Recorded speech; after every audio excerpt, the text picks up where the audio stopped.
వీళ్ళని 1 by 1 పిలిచి అని పెట్టి వాటి కలెక్టర్ గారు ఐడెంటిఫై చేయించి నాకు చూసుకొని ఏదైనా వాళ్ళు ఉంటే వాళ్ళకి మొబైల్ ఇవ్వండి ఛార్జింగ్ పెట్టి ఏం చేయడానికి ఉందో.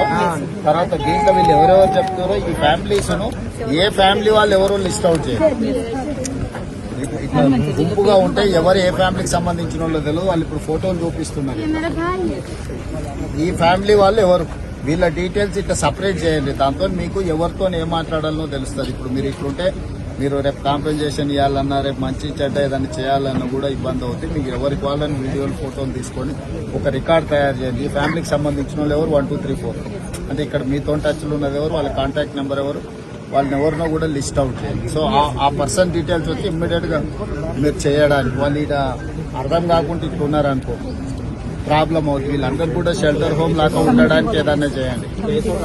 ఎక్కడైనా ఒక కమ్యూనిటీ షెల్టర్ హోమ్ లాగా అక్కడ ఉండి భోజనాలకు వాళ్ళకు కనీసం బాత్రూమ్లు ఇవి అవి వాళ్ళు అంటే ప్రెజర్లు ఉంటారు. ఇక్కడిక్కడ ఏదైనా ఉంటే ఇమ్మీడియట్ గా తీసుకొని ఐలా ఆఫీస్ లో ఏమైనా ఫెసిలిటీస్ ఉన్నాయి, కమ్యూనిటీ హాల్ ఉంటే ఇమ్మీడియట్ గా తీసుకొని టాయిలెట్స్ లేకపోతే మొబైల్ వెహికల్ టాయిలెట్స్ తీసుకొచ్చి పెట్టండి. ఫుడ్ కూడా టైంకి వచ్చిపోయేటట్టు ఎవరికైనా చెప్పి మైపాల్ ఫుడ్ కోసం ఏదైనా ఏర్పాట్లు చేయొచ్చు. బ్రేక్ఫాస్ట్ కానీ చిన్నపిల్లలు